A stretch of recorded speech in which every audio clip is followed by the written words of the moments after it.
Look guys, pag yung amount na kinakain natin, input in a day, mas sobra kaysa yung output, yung exercise, yung kilos, etc.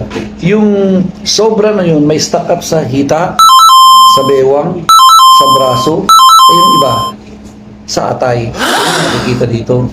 Kaya kung nagpa-ultrasound ka, may fatty liver ka na. Ang ibig sabihin yan, ang ibig sabihin niyan ay katamaran. Ha? Kulang sa exercise. Yan, o. Liver yan. Ang problema lang, kung ganito ng ganito, pwedeng dito mag-start na ma-damage ang kidney. Kaya dapat talaga exercise, guys. Maganda yung exercise. Tulad kayo ng umaga, may nag-basketball. Char. Hindi ako nag-basketball, pero ako walking, running lang. Ay, maganda yung exercise talaga. Para pwede mo pa rin kainin anything you want, of course. So anyway, dito tayo mag-focus, madam. I suggest na di ba ngayon, November 30, November, December, January, February 28.